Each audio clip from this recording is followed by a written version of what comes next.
sais pas si ça vous dit quelque chose et je ne sais pas si je vous parle de Mystère et d'Alexandre, si vous allez avoir des réminiscences d'anciennes émissions télévisuelles.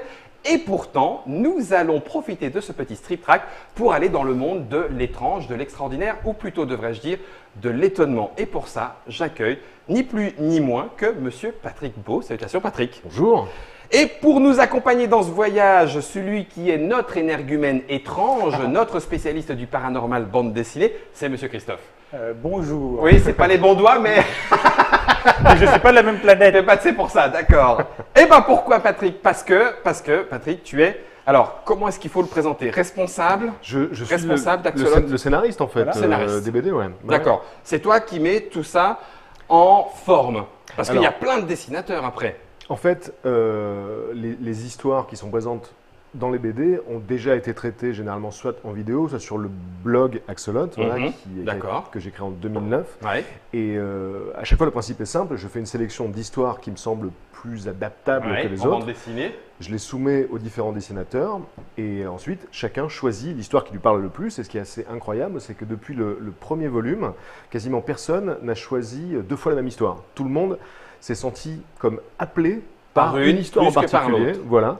Et donc ensuite, c'est un jeu d'aller-retour. Mhm. On peaufine les dialogues, on peaufine la chute, etc. Et il y en a certains qui décident de faire des adaptations très fidèles. Mhm. Il y en a d'autres qui s'inspirent librement de l'histoire. Et c'est pour ça qu'après chaque histoire, donc, il y a une petite note donc, que je rédige pour Écrite par toi, voilà. rappeler les faits exacts. Ouais. Donc, vous avez l'histoire des cellules d'Henrietta Lacks. Vous ne le savez peut-être pas, hein, mais il y en a plus de 15 millions, 5 millions de tonnes de cellules qui ont été produites grâce à son cancer à elle. C'est l'équivalent Un de truc de la dingue, hein. biomasse des habitants de l'Europe, en fait, Voilà. je crois. Ouais. Et le nombre de choses qui ont Ouais. été permises par ces cellules cancérigènes de cette pauvre dame qui finalement en est morte, le nombre de bénéfices aussi qui Oui. n'ont pas eu, hein, mais malgré tout, donc il y a l'histoire et à la fin la petite note pour recadrer Exactement. tout ça au Ouais. niveau des faits. Alors, vous rentrez directement dans le sujet. Oui, mon non, cher pardon, ami, c'est parce que le cancer, là, t'es parti déjà, boum. comme ça, bim, sans Excuse-moi, même Christophe. expliquer de quoi Voilà. on parle. Et ben justement, je te laisse la parole. Revenons un peu aux origines Voilà. de tout ça, y compris de cette bande dessinée. Alors, les origines, c'est plutôt Patrick qui va nous expliquer, mais le sujet, c'est effectivement Axolot, une série de bandes dessinées et publiée par l'édition Delcourt. On en est déjà au tome 4. J'imagine que ça va continuer. On est sur effectivement des histoires, des récits courts en une page. Parfois, c'est pas automatiquement des récits d'ailleurs. Parfois, c'est plutôt juste une anecdote ou tout résumé en une illustration. Et parfois, effectivement, tu as des récits. Et là, on est sur une pléthore d'auteurs, hein, connus pour la plupart et très connus pour certains, puisque effectivement, on a Pénote Bagieux, on a Boulet, on a Guillaume Long, on a Pochep, on a Mourier. Beignette, on a David Mourier, voilà. Enfin, déjà des auteurs aussi que nous, on connaît aussi bien parce qu'on les s'intéresse a à leur travail, on en a reçu certains, et effectivement, on va dire c'est la génération, je ne sais pas si on peut dire montante, en tout cas elle est déjà bien montée, mais voilà, c'est la génération effectivement très active du secteur, et voilà, on va avoir toute une sorte de récits qui sont effectivement tirés d'Axolot. Alors le La blog chaîne. et Et les la chaîne, vidéos, la chaîne YouTube. Et du coup, voilà, tout ça, ce projet, il est venu comment? Ben, en fait, à l'origine, vraiment, il y a une émission de radio qui s'appelait Exo7 et qui a existé dans les années 2000. Et le principe d'Exo7, c'était une émission hebdomadaire. Ouais. Et le principe, c'était donc de raconter comme ça, chaque semaine, des histoires extraordinaires. Et quand l'émission s'est arrêtée, elle a duré 3 ans, elle s'est arrêtée en 2008. J'ai continué à collecter pour le plaisir et l'enrichissement personnel des faits extraordinaires, des histoires étonnantes. Et au bout d'1 an, j'ai eu envie de partager à nouveau tout ça. Donc j'ai ouvert le blog Axolot en 2009, qui ensuite est devenu un livre en 2012, qui est un recueil des histoires, et qui est par la suite devenu une chaîne YouTube en 2013. Donc en fait, voilà, j'ai décliné ce concept des curiosités sur différents supports. Et la BD, la première BD est sortie en 2014, si je ne m'abuse. Donc voilà, on en est au 4e volume. On en a par an à peu près? Voilà, le dernier est sorti en novembre 2017. Voilà, donc cette année. Et tu disais donc que tu sélectionnes les histoires. Donc ça, Ouais. et est-ce que tu les proposes plus à certains auteurs que d'autres? Pas vraiment. Parfois, enfin disons que dans le cas de Boulet par exemple, pour le premier volume, Il a fait plusieurs apparitions d'ailleurs, parce qu'il est dans il plusieurs est apparu 2 fois. Ouais. Dans le premier volume, il savait pas quelle histoire choisir.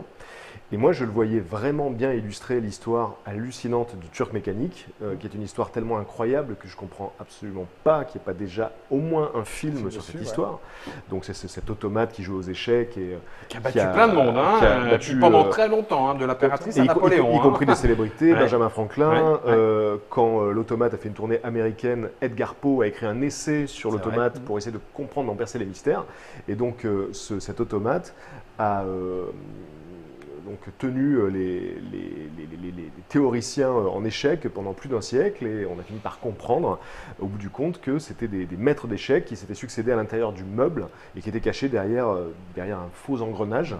Et donc voilà, les types jouaient pour de vrai aux échecs à l'intérieur de la boîte. Avec un lien entre le dessus et le dessous. Il y avait une connexion entre les pieds qui étaient sur la table.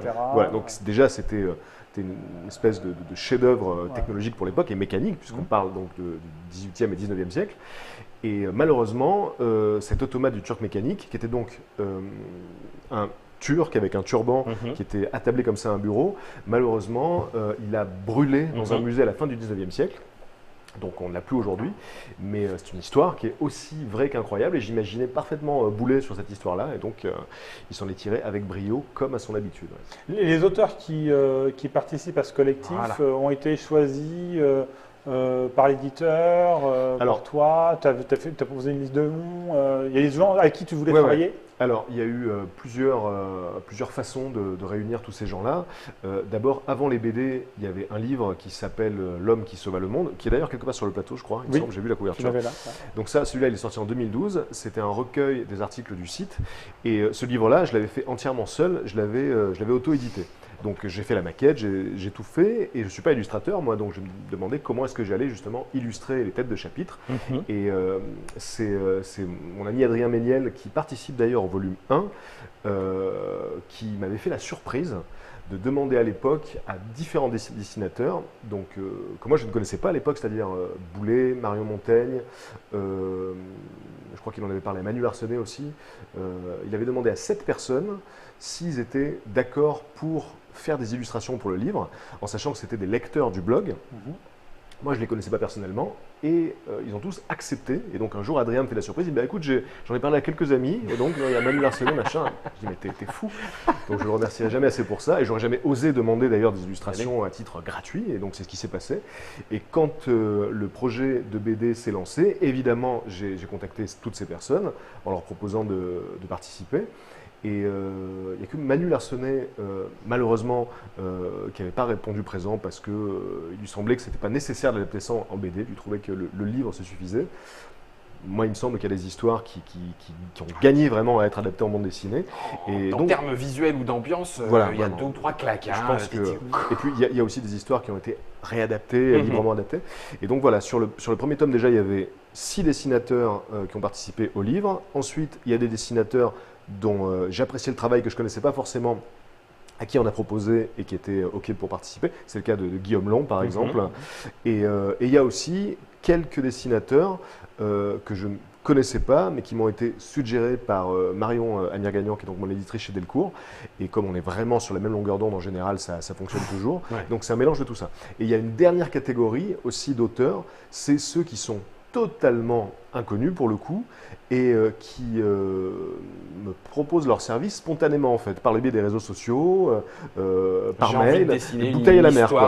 Voilà, des gens qui me disent, bah voilà, je suis étudiant ou je suis passionné d'illustration, je veux en faire mon métier, donc voilà, je vous laisse mon portfolio, on verra si ça... Et bon, donc, je ne vais pas mentir, dans 95% des cas, ça n'aboutit pas, mais il est arrivé, donc à plusieurs reprises, que j'ai un vrai coup de cœur. Donc là, par exemple, sur le volume 4, c'était le cas d'Océane Sandon, il me semble, voilà, Océane Sandon, qui m'a envoyé comme ça des illustrations que j'ai trouvées magnifiques. Et il se trouve que pour ce volume 4, justement, il nous manquait quelqu'un pour illustrer les pages cabinet de curiosité. Parce que les planches sont entrecoupées de textes, petites histoires courtes. Qui ensuite sont reprises d'une façon ou d'une autre, avec une illustration globale où on s'amuse en tout cas moi je m'amuse Ouais. à retrouver de À retrouver. quel texte vient Effectivement. tel Alors, il y en a- élément visuel. C'est le cas de Pochep qui s'était amusé à fusionner plusieurs histoires. Ouais. Il y en a qui en choisissent une. Et donc voilà, j'avais trouvé les dessins d'Océane magnifiques. Et du coup, c'est le premier livre dans lequel elle est publiée. Et c'est le cas aussi d'autres dessinateurs. Camille Moog, dans le premier volume, c'était son premier livre publié. Et donc du coup, c'est une façon aussi de mettre en avant le travail de jeunes auteurs qui sont portés du coup par la notoriété d'autres auteurs plus installés. Et voilà, j'aime bien ce mélange-là. C'est un peu à l'image aussi du cabinet de Alors, curiosité. c'est rigolo, je ne sais pas si Christophe tu voulais aborder un autre sujet, mais là pour le coup j'entame, c'est rigolo que tu parles de ça parce que c'est effectivement aussi le cas, on a parlé tout à l'heure de cette automate. Il y a des histoires qui sont un petit peu plus macabres, d'autres un peu plus énigmatiques, il y a des enquêtes policières, il y a des données scientifiques sur les animaux, et ça fait un espèce, effectivement, tu disais cabinet de curiosité, un espèce mélange créatures de foire, mystère, X-Files, c'est pas pour rien que je le citais au début. Il y a un petit peu ce mélange de… Fake aussi, enfin tout un travail aussi sur les fausses… Ah, bien sûr, oui, bien les sûr. fausses sur aventures les choses extraordinaires qui ont été sont- présentées en tant que telles, je Ouais. pense aux géants par Les exemple, géants, voilà, absolument, le faux où géant, finalement, X années après, ou les deux sœurs jumelles, X années après, Absolument, en fait c'était les- nous qui les fées de grugions tout le Brooklyn, monde. absolument. C'est toi qui pars dans tous les sens pareil Ouais. quand tu as cet intérêt-là pour telle ou telle histoire? En fait, le principe est très très simple. Moi, je passe énormément de temps à chercher des histoires extraordinaires sur tous les supports possibles, que ce soit des bouquins, que ce soit sur Internet, dans des documentaires. Et dès que je découvre une histoire ou un fait qui m'étonne, qui m'émerveille et qui est avéré et documenté, je le mets de côté. Et ensuite, je décide de ce que j'en fais. Si je le garde pour une bande dessinée, pour une vidéo ou pour autre chose. Et du coup, ça tape extrêmement large, quoi. Ça peut être des anecdotes scientifiques, ça peut être des lieux extraordinaires, ça peut être des destins. Et le seul point commun entre toutes ces histoires, c'est qu'elles sont étonnantes et extraordinaires et surprenantes. Un peu comme dans un cabinet de curiosité où il n'y a pas vraiment de lien entre les différents objets, si ce n'est leur caractère étonnant et curieux. Donc ça fonctionne vraiment sur ce principe. C'est vraiment un cabinet de curiosité de papier. Alors, les bandes dessinées, en tout cas, les premiers tomes, parce que du coup, je n'ai pas souvenir sur les tomes 3 et 4, mais les deux premiers tomes sont la reprise d'histoires que tu avais présentées, que tu avais déjà traitées Sur le blog, sur le blog ou en vidéo. sur la chaîne. Ouais. Maintenant, tu disais que tu avais des histoires ou des nouvelles histoires, tu te dis celle-là, Elle est peut pour la être BD. spécifiquement pour la bande dessinée. Typiquement, pour le volume 4, donc, il y a quelques histoires inédites dont j'avais jamais parlé nulle part ailleurs. Il y a celle du fantôme de Greenbrier que j'aime tout particulièrement, qui a été illustrée encore une fois par Boulet d'ailleurs, qui est cette histoire qui s'est passée aux États-Unis au 19e siècle et qui est le seul exemple dans l'histoire de la justice américaine où un fantôme a témoigné. c'est dans le- et dans le a- 4, Et il y a c'est dans quand le même- 3. c'est dans le 2, c'est dans le 2. Ouais, C'est dans le 2. où un fantôme Peu importe, a a témoigné. aidé Ouais, tout à fait. à dénouer la L'intrigue matière de son policière. propre meurtre. Exactement. En fait, c'est le témoignage de la mère de la victime Voilà, c'est qui, celui-là. qui prétendait que le fantôme de sa fille lui était Enfin. apparu et lui avait désigné son Son mari. meurtrier, Enfin, qui était son mari. pardon, voilà. pardon. Je viens de Et, spoiler, excusez-moi. Bon. Et donc, le témoignage de cette femme, de la mère qui disait avoir vu le fantôme de sa fille, a été pris en considération par le Par le jury. jury. Et finalement, donc, le Amené mari, par l'avocat de la défense. Voilà. En disant, ouais, on va faire Ouais. passer la mère pour une Mais- illuminée. voilà. Exactement. Du coup, elle témoigne et le ça s'est jury retourné. et hop, finalement, Ça s'est condamné. retourné contre eux. Bam. Après, voilà, ça se passait au 19e siècle, donc les gens étaient peut-être un peu plus sensibles à ce type d'histoire-là, ils étaient Ouais. peut-être Oui. un peu plus crédules. Et donc, du coup, le mari a été condamné sur la base de ce témoignage. Et aujourd'hui, à proximité du cimetière où se trouve cette victime, on a un panneau historique qui explique que, voilà, Sigi, le corps du seul fantôme dans l'histoire de la justice américaine qui a témoigné à son propre procès. Donc, Pardon. Tu gardes encore, malgré tout, malgré avoir vu jusqu'à présent tout ça, cherché, farfouillé, tu gardes encore toi-même ta capacité d'étonnement et d'émerveillement? eh ben, ça Ou tu t'y habitues? ça s'entretient, disons. On m'envoie beaucoup d'histoires et c'est très très rare que je découvre quelque chose de nouveau, puisque du coup je passe énormément de temps à chercher. Oui. Donc il y a un côté un peu blasé. Et ça, bon, quand on m'envoie des histoires, j'essaie toujours un peu à dire oui, mais je la connais parce que je ne veux pas passer pour le mec blasé qui a tout entendu. Mais en même temps, bon, ben voilà, c'est risque Il du faut métier. vérifier je leur passe beaucoup de véracité temps. aussi. Il y a ça aussi. Mais évidemment, c'est tellement riche que chaque domaine de connaissances finalement est un puits sans fond, quoi. Il suffit, par exemple, de s'attaquer à une thématique en particulier, par exemple les destins extraordinaires, pour qu'on se retrouve voilà, dans un puits sans fond. Pareil pour les anecdotes scientifiques, les expériences extraordinaires, etc. Les lieux géographiques. Les lieux. Donc, en fait, c'est comme des poupées russes, quoi. Il suffit d'explorer un nouveau thème pour découvrir des tas de nouvelles histoires. Et moi-même, plus ça va, plus je m'émerveille en fait de découvrir des histoires dont j'avais jamais entendu parler, où je me dis mais comment c'est possible que je sois passé à côté de ce truc-là. Et c'est sans fin. Donc voilà, maintenant ça fait bientôt 10 ans que je fais ça et je continue régulièrement à découvrir des choses et c'est ce qui me ravit, c'est ce qui me motive à continuer. Vas-y Christophe. Du coup, je revenais aussi sur les albums, c'est qu'effectivement certaines histoires sont racontées d'une version purement factuelle, telle que toi tu la racontes dans la vidéo ou sur le blog. D'autres, effectivement, les auteurs, alors je ne sais pas justement quelle est ta partie à toi de participation à l'écriture, on va dire interprète, voire extrapole. Alors c'est plus rare, mais ça arrive de temps en temps. Là aussi, c'est très varié parce que parfois, le premier jet est le bon. Enfin, moi, dès le début, ce que je souhaitais, c'était laisser carte blanche aux auteurs pour qu'ils puissent vraiment s'exprimer le plus librement possible. Et parfois, dès le premier jet, c'est fantastique. Il n'y a rien à retoucher et du coup, c'est publié tel quel. Parfois, il y a des allers-retours sur les dialogues, sur la chute, sur des détails, sur la composition. Bon, c'est vraiment un processus qui est différent pour chaque histoire et pour chaque dessinateur, quoi. Oui. Dans le cas de l'histoire, alors c'est quoi déjà? C'est dans le premier volume. C'est une histoire qui a été illustrée par Erwan Surcouf. Voilà, c'est celle de l'épidémie de danse, voilà, une histoire qui s'est passée à Strasbourg au XVIe siècle. Donc ces gens qui se sont mis à danser, une espèce d'hystérie collective comme ça, ils ont dansé jusqu'à mourir pour certains. Jean Telet a adapté en roman récemment cette anecdote historique. Et donc Erwan Surcouf, lui, a proposé une adaptation libre, qui est une espèce de parodie façon Walking Dead, sauf que donc les zombies dansent et les gens sont pris d'une frénésie comme ça de danse. Donc lui, vraiment, il s'est fait plaisir, il est parti d'une base historique et puis après, derrière, il a fait son récit. Et c'est pour ça que moi, à chaque fois derrière, j'écris un texte qui rappelle les faits, ce qui permet une grande liberté.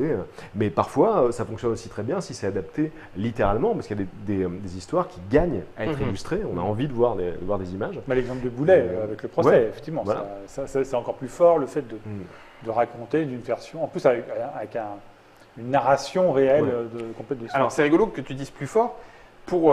À la lecture, de mon côté, moi, mais à maxima culpa, Patrick.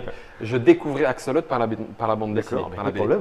La lecture de certaines planches ou de certaines histoires, tu lis l'histoire, et effectivement, tu vas à la note à la fin en disant faut pas charrier, hein, les enfants, soyons sérieux, faut pas pousser mémé dans les orties non plus. Donc tu lis la note, et pareil, deuxième confession, je t'avoue, tu lis la note, tu fais, il est gentil Patrick, tu vas sur Internet, alors bon, c'est vrai, Wikipédia n'est pas forcément la source absolue de salut, mais tu tapes le truc en disant, attendez, quand même, tu vérifies, il y a quand même malgré tout, sur certaines de ces histoires, non pas une réinterprétation ou une interprétation, mais simplement des faits, et la bande dessinée te fait douter en disant, hey, c'est bon, c'est une BD, entre guillemets, hein, avec tout ce que ça peut s'entendre comme prise de recul malgré tout. Et tu fais, eh ben non. Là, en l'occurrence, la BD a augmenté l'étonnement que tu peux en avoir et l'envie d'aller chercher derrière. Alors ça, j'avoue que c'est un de mes grands plaisirs. En fait, par le biais d'Axolotl, ce que j'essaie, c'est de vraiment partager ce sentiment d'étonnement qui m'anime. C'est le sentiment que je préfère au monde. Tu vois, découvrir une histoire, se dire, waouh, c'est incroyable. Et ce que j'aime beaucoup, c'est, moi personnellement, découvrir une histoire par le biais d'un documentaire, d'un bouquin, au détour d'une BD ou quoi que ce soit, et de me dire, mais c'est incroyable ce truc-là, c'est pas possible. Et faire des recherches et découvrir que si, c'est parfaitement vrai, voir des photos, c'est encore plus frappant, voilà, quand il y a des éléments tangibles qui permettent de concrétiser cette histoire, quoi. Et c'est ce que j'adore vraiment avec Axolotl, d'imaginer que les gens vont faire des recherches de leur côté et découvrent que tout est parfaitement vrai, que rien n'est exagéré. Et donc ça fait plaisir que tu me dises ça, c'est le but. C'est vraiment le but. Voilà. L'autre élément, par rapport à la question première tout à l'heure sur le fait d'être blasé, l'autre élément derrière, c'est est-ce qu'on ne vire pas un peu rosicrucien, spirit, paranoïa, complotiste en découvrant un Surtout petit pas, peu tout ça? justement. Surtout pas, justement. Bah, en fait, quand je faisais l'émission de radio, Exo7, comme l'émission était hebdomadaire, donc il fallait alimenter chaque semaine 1h30 d'émission à peu près. Et donc, on mélangeait à la fois les histoires vraies et les histoires, entre guillemets, surnaturelles, paranormales, etc. Mais toujours avec beaucoup de recul, il y avait toujours un angle un peu démystificateur, mais ça n'empêche pas qu'on en parlait. Et au bout de 3 ans d'émission, j'en suis arrivé à la conclusion que finalement, les histoires qui m'intéressaient le plus, les histoires qui m'intéressaient réellement, c'était celles qui étaient ancrées dans le réel, qui étaient documentées, qui étaient avérées, parce que c'est des histoires qui permettent de s'étonner à bon escient, quoi. Je me dis, bah oui, c'est réel, donc je peux m'émerveiller et me dire, putain, mais ce monde est incroyable. Alors que quand on est sur une histoire paranormale qui n'est absolument pas prouvée et qui peut facilement s'expliquer par soit une erreur de perception, ou soit par un bouche à oreille qui s'est un peu amplifié, etc., etc. On se dit, ben, c'est une jolie fable, mais il y a de fortes chances que ce soit faux, donc c'est pas si extraordinaire que ça. Et, La supercherie t'intéresse, c'est-à-dire que par contre, quand une histoire fantastique, à la limite de justement extra Ouais. dans le sens en dehors de l'ordinaire, Ouais. mais qui finit par derrière être découverte, Absolument. là ça devient intéressant au sens où ben, pendant 60, 100, 150 ans, Exactement. on a réussi à tromper son monde. Il y a des cas où le simple fait que ce soit fake est extraordinaire en soi. Donc tu parlais des faits de Cottingley tout à l'heure, c'est un exemple parfait parce que donc on a ces petites filles, pareil, c'est au 19e siècle, qui font croire à leurs parents qu'elles ont photographié des faits avec elles. Voilà, donc dans la forêt. Elles montrent les photos. Au début, les parents sont dubitatifs et puis ils finissent demandent, par se poser des première questions. fois, enquête. Voilà, il y a des enquêtes, il y a de plus en plus de gens qui commencent à s'intéresser à ça, qui accordent du crédit au témoignage des petites filles. Conan Doyle se retrouve mêlé au truc. Alors Conan Doyle s'est fait berner par pas mal de canulars au 19e siècle parce qu'il avait vraiment envie de croire. Mais oui, Donc, Il il avait beau... C'était un fan quand même Ah de ouais. tout ce qui était bien ésotérique. sûr. hein. Et en même le temps, ça spiritisme, peut nourrir etc. tellement l'imaginaire, ça peut Voilà. enflammer tellement Oui, mais il ne le mettait pas dans ses livres. Il avait C'est beau... ça qui est gênant. C'est drôle parce que... Il était hyper factuel en termes de C'est ses à son bouquins, mais crédit. par contre. Voilà, c'est drôle parce que Sherlock Holmes, c'est l'enquêteur rationnel par Voilà. excellence. Et Conan Doyle était versé dans l'ésotérisme, etc. Et donc, il avait beau être génial, il était particulièrement crédule. Et donc, pour lui, les faits de Cottingley étaient réels. Bon. Et il a fallu attendre, oui, 60 ans, peut-être 70 ans, Les années 80 pour ans, que quoi. les sœurs, quasiment sur leur lit de mort, avouent que c'était du faux. Et elles ne voulaient pas le dire à l'époque parce qu'elles avaient peur d'embarrasser Conan Doyle, qui était une star évidemment, et donc elles ne voulaient pas le mettre dans l'embarras, elles avaient gardé pour elles, donc elles avaient juste découpé des faits dans un bouquin, les avaient plantés sur des aiguilles. Bon. Mais au bon endroit, bien Voilà. fait, et malgré tout bien Et- fait avec les techniques de Mais l'époque. Et le truc, c'est que il y avait des Kodak, arguments, Kodak avait quand même. Kodak, voilà, Kodak a fait l'enquête, avait. bien sûr. C'était- En même temps, validé, la photo n'est pas mais un fake, c'est- c'est pas surimprimé, c'est pas machin. C'est ça qui est drôle parce que c'est le type d'argument qui peut avoir un impact sur les consciences. Quand on dit, bah voilà, on a analysé la photo, c'est pas un fake, oui, mais ça ne veut pas dire que la prise de vue elle-même n'a pas été truquée, quoi. Voilà. Et là, en l'occurrence, c'était juste des trucs découpés. Et je trouve ça extraordinaire que le truc ait duré aussi longtemps. Et des histoires comme celle-là, exactement dans le même esprit, il y a l'histoire des sœurs Fox. Donc, on est toujours à la même époque. Il y a beaucoup d'histoires qui sont déroulées au 19e siècle, qui étaient contemporaines les unes des autres. Donc, les sœurs Fox, c'était ces sœurs américaines, décidément, c'est encore des sœurs, qui prétendaient qu'elles pouvaient communiquer avec un esprit, qui communiquait par des coups. Toc, Donc, toc. voilà, un coup pour rouiller, Toc, deux toc, coups oui, pour non, non, etc. Voilà. Donc, elles commencent à raconter cette histoire. Donc, pareil, au début, la famille est dubitative, parce que nul n'est jamais prophète en son pays. Et puis, par le bouche à oreille, les gens commencent à s'y intéresser. Et les filles commencent à faire des représentations, donc en public. Elles posent des questions à l'esprit, tap, ça toque, ça tape, bon. Et là, ça prend une ampleur énorme, ça les dépasse complètement, ça traverse l'Atlantique, et c'est à l'origine de la frénésie des tables Spirit. tournantes et du mouvement spirit au 19e siècle en Europe. Et 40 ans plus tard, Après être tombé dans l'alcool et voilà. essayer de ressortir parce et que tout c'est ça, hein, devenu. mais, Enfin, elles ont eu des destins un peu différents les unes des autres, mais effectivement, après avoir connu une espèce de gloire un pinacle, assez et inattendue descendre aux et, enfers derrière. et soudaine, voilà. Elles sont retombées, voilà. Elles ont créé le concept de has-been.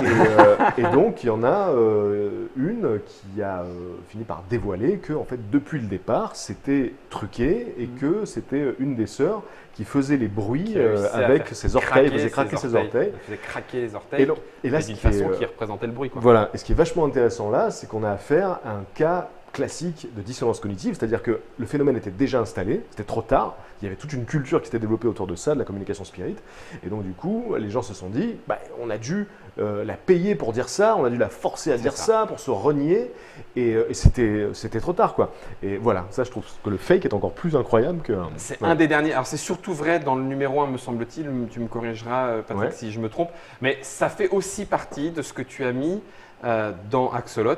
C'est-à-dire qu'à la fois, il y a cet étonnement, cet émerveillement, cette interrogation en disant mais qu'est-ce que c'est, qu'est-ce qu'il y a derrière, du vrai, du faux et tout ça.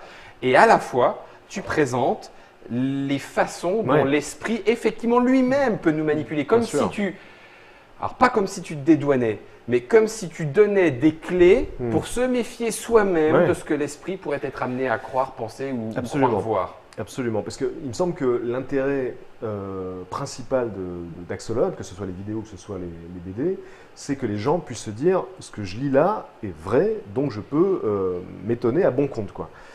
Et donc, du coup, effectivement, dans le volume 1, il y a une série de BD qui ont été illustrées par Adrien Méniel, comme ça, qui parlent des biais cognitifs qui peuvent nous pousser parfois à croire certaines choses. Et donc, pour en revenir à la dissonance cognitive, il y a une anecdote assez fantastique là-dessus. Donc, la dissonance cognitive, c'est ce phénomène psychologique qui intervient quand la réalité est décalé de ce qu'on imagine, quoi. Donc ça crée une dissonance et on s'efforce de réduire cette dissonance en se racontant des histoires, quoi. Et donc il y a une anecdote assez géniale là-dessus. Donc le psychologue qui a donc théorisé cette dissonance cognitive s'était infiltré dans une secte apocalyptique. Et donc la gourou de cette secte prétendait que la fin du monde était proche et que les membres de la secte seraient sauvés parce que les extraterrestres, enfin l'espèce extraterrestre viendrait les sauver, voilà. Donc le psychologue qui s'appelait Léon Festinger donc s'infiltre dans cette secte et le soir où la gourou avait prophétisé la fin du monde, à l'heure H, rien ne se passe. Et là, surprise. On pourrait s'attendre légitimement à ce que les adeptes se lèvent et se disent ciao, je me barre, c'était du flan. Voilà. Il y en a deux. C'est le contraire. Alors il y en a qui sont partis. Il y en a deux. Dans la BD, mais en grande majorité, c'est le contraire qui s'est produit, puisque ça a renforcé la croyance. Parce que la gourou a dit, si la fin du monde n'a pas eu lieu, c'est grâce à vos prières, c'est grâce à votre foi. Et donc, on a été sauvés, vous avez sauvé l'humanité. Et du coup, ça a renforcé encore la croyance des gens. Et donc, voilà, je trouve que c'est des effets qui sont extraordinaires et qui peuvent aussi permettre de se méfier de certaines histoires ou certaines élucubrations qui ne reposent pas sur des preuves, quoi, sur des faits. Christophe, on a fait avec toi la bande dessinée, tu sais, qui suivait Thomas Pesquet. Oui, et dont l'illustratrice dans la combi de Thomas Pesquet. Marion Montaigne, qui est dans le tome 1. Qui elle aussi a un petit peu cette démarche, alors un peu vie des animaux, données scientifiques et comment est-ce que beaucoup sur les données scientifiques. Données scientifiques vulgarisées, ce que tu es amené aussi à faire sur certains éléments de découverte et tout. Comment est-ce que cette espèce d'attrait-là, alors du coup on y arrive, comment est-ce que cette espèce d'attrait-là ne vire pas automatiquement à une espèce de curiosité malsaine, un petit peu côté, parfois le côté macabre, mais pas que, ou scabreux, tu sais, un petit peu comme ce que je trouve, alors pardon pour le jugement, autant pour moi, peut-être que ça vous intéresse et ce n'est pas un jugement de fait, mais tu sais, les magazines, le pendant du People, mais dans les affaires macabres, escabreuses, où tu essayes d'aller chercher son petit ami, l'a déchiré en 13 morceaux avant de le bouffer, etc. Et où tu te dis, il y a forcément en nous un petit peu cette inclinaison, mais est-ce qu'on ne l'encourage pas trop et qu'on risque pas justement de tomber ? Justement, c'est le type d'histoire que je ne traite pas dans Axolot, ou vraiment de façon exceptionnelle, mais en général… En fait, dès le début, il y a une espèce de ligne qui s'est imposée et généralement, il y a toujours quelque chose qui relève de l'émerveillement, de l'étonnement, mais pas du malsain et pas du macabre. Et quand je faisais l'émission de radio, il m'est arrivé de faire des émissions consacrées aux tueurs en série, etc. Mais je me suis très vite aperçu que ce n'était pas l'esprit d'Axolotl, quoi. Ça ne correspondait pas. Alors, ça n'empêche pas qu'il y a des histoires macabres, mais par exemple, dans le volume 1, il y a cette histoire du secret du docteur Tanzler, qui est particulièrement, elle est bien glauque. particulièrement horrible. Mais en fait, c'est Honnêtement, elle est très glauque. pour moi, c'est pas, disons, c'est pas du malsain et de l'horrible pour faire de l'horrible, c'est vraiment l'aspect juste incroyable de cette histoire, hallucinante. Alors, il se trouve qu'effectivement, la bascule ça passe psychologique par ça. du personnage. Voilà, c'est-à-dire comment est-ce qu'on peut en arriver là Et du public. Et du public, surtout, voilà ce qui s'est passé Finit par lui la accorder suite, un espèce de blanc-seing en disant voilà. bah oui, mais Puis il c'est l'aimait l'amour, quoi. c'est l'amour fou. Enfin, C'est voilà, fou. l'histoire est hallucinante. Ouais. Alors, effectivement, ça passe par du macabre, mais c'est pas l'objet, quoi. Alors que, effectivement, comme tu le disais, il y a certains magazines, certaines séries documentaires ou que sais-je, qui reposent uniquement sur cet attrait-là, quoi. Effectivement, le goût du sang. Bon, moi, c'est vraiment pas ce que je cherche dans Axolotl, c'est pas ce qui m'attire. Parfois, ça peut arriver, mais c'est toujours au service d'une histoire extraordinaire à la base, où on se dit, c'est dingue que ce truc ait pu arriver, quoi. Donc, voilà. Ouais. D'accord. Et c'est vrai que aussi on sent que dans la construction de chaque album, il y a une volonté, alors je ne sais pas si tout ça a été théorisé, prévu, etc., de mêler et d'avoir un équilibre entre histoire semi-longue, on va dire, et soit des focus d'une ou deux pages, voire des plus des pages de brèves. Donc ça a été construit volontairement pour des raisons éditoriales ou c'est comme ça que tu le voyais et que ça s'est finalement. En fait, quand on a commencé habitude. à travailler sur l'objet Axolotl avec Marion, donc mon éditrice chez Delcourt, on a eu envie de créer une sorte de BD revue avec différentes rubriques, différentes chroniques, etc. C'était un objet un peu à part, c'était un peu un ovni dans le paysage BD. D'ailleurs, Marion m'a confirmé que sur le plan éditorial, c'était assez compliqué à mettre en place, donc elle fait un boulot génial. Et voilà, j'aimais bien l'idée d'avoir des surprises, aussi bien sur le fond que sur la forme, quoi. Il y a, encore une fois, cette petite page qui a bien une curiosité avec des petits textes courts. Juste du petit texte. Il y a parfois des histoires en une page, des histoires en 10 pages. Et j'aime bien l'idée que les gens ne peuvent pas prévoir à l'avance sur quoi ils vont tomber, combien de temps ça va durer. Et voilà, il y a cette volonté de. Ce qui fait une lecture d'ailleurs très. Enfin, c'est pas un livre que tu lis d'une traite. Non. C'est que tu lis un chapitre.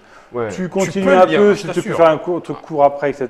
Mais on peut Tu picorer. peux Le tu principe, peux picorer, c'est mais que tu tu peux essayes lire d'une traite. de faire comme un livre enfin comme une encyclopédie. C'est-à-dire que tu essayes de lire un petit peu selon ton envie, selon l'ambiance. Tu vois que l'histoire te parle à ce moment-là ou pas. Voilà. Il y a aussi le fait qu'il y a certaines histoires qui sont plus longues à développer que d'autres, donc qui sont plus appropriées à des formats de 10 pages. Et il y en a d'autres qui peuvent parfaitement s'illustrer en 2 pages, voire 1 page. Donc on ne voulait pas étirer certaines histoires de trop. Et puis il y a aussi le fait qu'on propose à la base aux différents illustrateurs de nous dire en combien de pages ils le sentent, quoi. Combien de pages tu te sens de développer ce truc-là, est-ce que tu peux en faire 8, est-ce que tu peux en faire 10, est-ce que tu peux en faire 2, et ensuite voilà, à partir de là on voit, là par exemple, c'est l'excellent Yannick Grostet qui a fait cette série sur des objets, sur des guerres qui ont été déclenchées par donc des motifs absolument absurdes, et donc ça c'est des histoires qu'il a fait en 2 pages, il a réussi à parfaitement résumer tout ça en 2 pages, mais voilà, c'est vrai que ça aurait pu être développé ça en un peu plus. Et du coup, ça donne une variété, encore une fois. Il y a toujours ce côté très hétéroclite, autant dans la forme que dans le fond. Là, c'était la première fois que, donc ça c'est l'histoire de Centralia, cette ville fantôme aux États-Unis, et c'est la première fois que le style manga était abordé, parce qu'il y a beaucoup de styles différents aussi au film. Et là, voilà, on a un côté plus manga, plus... le nom m'échappe, mais c'est ce maître de l'horreur qui fait des spirales très souvent dans ses mangas. Je ne sais pas si vous voyez. Junji Ito, il me semble. Voilà, c'était un peu l'inspiration de ça. Voilà, donc ça permet aussi d'aborder différents styles. D'accord. Forcément, pour ceux, je vais revenir avec le trick-track maintenant, pour ceux qui sont un petit peu ludiques, spécialement ceux qui sont rôlistes, je vous l'assure, il y a de quoi faire à peu près. Créer des anecdotes. Ouais, il y a de quoi faire autant de scénarios, ou presque, qu'il y a d'histoires dedans. Ah bah, Y compris sur les éléments auxquels on ne s'attend pas. Tu vois, tu parles par exemple de la vie sexuelle de tel animal Ouais. ou de tel autre animal qui a telle particularité physique. Et tu fais, ah bah tiens, je le fais en x4 Ouais. et j'ai un monstre dont je n'avais pas encore. Je vais le mettre dans mon univers. C'est un monstre nickel, il est perdu dans un coin de la jungle, ça va être excellent. Enfin, tu vois, Ouais. tu t'appuies là-dessus pour en faire des trucs derrière. Pour moi, typiquement, l'incident du col de Dyatlov, donc, qui est illustré dans le volume 3 par David Combé, qui est Lovecraftien en diable, quoi, parce que donc on a ce groupe d'alpinistes qui s'est fait décimer en une nuit sans qu'on sache pourquoi. On les a retrouvés à moitié nus dans la neige par moins 40 degrés. Donc on n'a pas l'explication, c'est toujours pas ce qui s'est passé. Et donc il y a des tas d'éléments plus ou moins surnaturels qui ont été rajoutés après, justement par le bouche à oreille. Mais dans les faits très concrets, on a ces gens qui ont couru vers une mort certaine sans qu'on sache pourquoi. Donc là, effectivement, pour les jeux de rôle, c'est du pain béni, évidemment. Pain béni. Et oui, il y en a quelques-unes comme ça. Tout à fait. D'autres sont prévus? Tu le sais déjà, Alors, tu as le droit de le dire? Peut-être pas. Oui, mais- oui. Alors là, on a fait une pause cette année. D'accord. Mais a priori, dès que j'ai suffisamment d'histoire pour faire un volume 5, on attaquera un volume 5. Ouais. Ouais. La série n'est pas finie. Non, ça arrivera. Je ne sais pas quand, hein, mais ça se fera. Ouais. Tout à fait. Christophe, un mot de la fin? Ah, Oui, bien sûr. Petite question. T'as pas peur de soulever un jour un gros lièvre et un trop gros lièvre pour toi? T'imagines Non mais sérieux, le truc que tu tires, c'est comme dans le genre de choses, c'est peut-être moi qui ai trop d'imagination, le genre de choses dont on fait un film dans 50 ans. Ouais. Alors pourvu que ce soit pas à titre posthume, bien sûr, on croise les doigts, mais tu lèves un mystère, Ouais. puis en recoupant les éléments, tu finis par déranger un petit peu quelqu'un et qui fait ah toi. Bah, écoute, c'est le cas des histoires de codes secrets encore non décryptés, tu vois. Il y en a certains même à la codes, on sait CIA, pas- dis donc. Ouais. Voilà. Sincèrement, ils ont un Ouais. truc à la CIA avec 4 codes. Et a priori, les 4 codes, une fois décryptés, si j'ai bien retenu, C'est ça. Patrick, les 4 codes, une fois décryptés, rends-toi compte, c'est encore une autre énigme C'est une énigme, ouais. pour indiquer qu'il y a quelque chose Ouais. de planqué sous la CIA à l'Angly. Alors ça Oh. s'appelle Crypto, c'est une installation en fait artistique à la base Artistique, qui se trouve donc dans les locaux effectivement de la CIA. Bien Et donc les plus grands cryptographes se sont penchés sur le truc et jusqu'à présent les codes n'ont pas tous été craqués. Donc on n'a même pas encore accès à l'énigme elle-même. Et oui, effectivement il y a des tas de messages codés comme ça qui restent à déchiffrer. Donc on ne sait pas vers quoi ça peut mener potentiellement. Mais Donc c'est un risque pour toi, non? Est-ce que j'irai pas jusque-là. D'accord. Pour l'instant, je n'ai pas encore reçu de messages de menaces, de gens disant attention, ne touche pas trop à ça, machin. Peut-être que ça arrivera. Hein. N'allez Mais, pas trop loin, monsieur. C'est beau. Voilà. Donc un mec avec une cigarette qui passe dans une rue. Et puis qui te avec parle de avec l'Ouest un de ça, impère, l'impair et tout. Non, ça t'est pas arrivé. C'est pas encore arrivé. Ouais. Donc ouais. Est-ce qu'il y a un moment où tu aurais envie non, enfin je réponds pas avant Guillaume, est-ce qu'il y a un moment où tu as envie de les faire tous toi-même, sans passer par différents dessinateurs, je sais pas, de toi-même esquisser d'une façon tu veux dire ou d'une dessiner autre? moi? Ouais, j'en sais rien, Alors, peut-être. Malheureusement, j'ai pas ce talent. J'en rêverais, hein, mais je l'ai pas. Donc en ce qui concerne la BD, je pense que c'est pas demain la veille que D'accord. j'illustrerai moi-même. Livre, why not? Mes livres, oui, c'était déjà le cas avec Tout à fait. L'homme qui sauva le monde.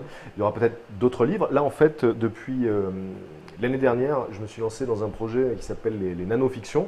Donc, ça fait bientôt 10 ans voilà, que, par le biais des différents projets qui gravitent autour d'Axolot, j'écris des histoires vraies, donc je ne les invente pas. Je me les approprie, je les raconte à ma manière, mais je ne les invente pas. Et du coup, tout ça m'a donné envie d'en inventer, quoi, finalement, D'accord. d'aller vers la fiction. Et les nanofictions, c'est un compte Twitter dont le principe consiste à écrire des nouvelles en un tweet à chaque fois. Et je me suis vraiment Donc, t'es pris au limité jeu. en nombre de caractères. Voilà, donc il y en a 260, 280, il me semble.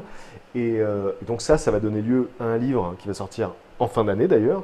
Et je pense qu'il y a de fortes chances que j'aille de plus en plus vers la fiction. C'est quelque chose qui m'attire en tout cas. Donc peut-être que le côté histoire extraordinaire, vrai, va être mis en stand-by pendant quelques temps. Mais en tout cas, oui, il y a pas mal de choses que je compte bien développer seul, dans la mesure du possible. Donc, D'accord. voilà. Oui, donc du coup, oui, pour rebondir par rapport à la question de Guillaume, la rédaction de fiction en bande dessinée, de la scénarisation complète, parce que là, quelque part, tu fais de la supervision, même si tu amènes le sujet, tu supervises. Les auteurs composent eux-mêmes Adapte, leurs absolument, histoires. ouais. Faire écrire toi-même une fiction pour la bande Pour la dessinée, avec un dessinateur et scénarisé toi-même. J'ai une idée en tête. Ouais. Voilà, d'accord. J'ai une idée, ouais. Voilà, tu vois, mais non, mais Tu l'as senti le pif, venir. le pif, Hein, le pif. tu l'as senti venir. J'ai une idée, mais alors pour le coup, c'est une histoire qui serait basée sur des faits autour desquels j'extrapolerais. Voilà. En fait, j'imaginerais ce que ça pourrait donner dans le futur, mais j'ai une idée. Ouais, Mais pour- c'est ta pour une propre idée. extrapolation. C'est, Ouais. là, on est plus sur Tout un à fait. travail de Ouais. collaboration, c'est un autre type de collaboration. Ouais, absolument. Bon, j'en ai deux ou on va- trois on des va attendre sujets. ça. Oui, c'est ça. J'ai encore 2 ou 3 sujets à te proposer. Ouais. L'énigme de la chouette d'or. Mais, Ah, mais oui. on a un auteur de jeux de société qui est un fan, un féru, un fondu, qui a un paquet de cartes. C'est hallucinant à l'entendre parler, les énigmes de la chouette d'or. Donc ça fait partie de ces codes qui ne sont encore pas Incroyable, craqués. incroyable, cette Il histoire. est auteur de jeux de société et il n'est pas loin pourtant. Hein. Enfin, en tout cas, voilà. Bref, et il y en a encore 2 ou 3 autres comme ça, 2 ou 3 petits Ouais. sujets.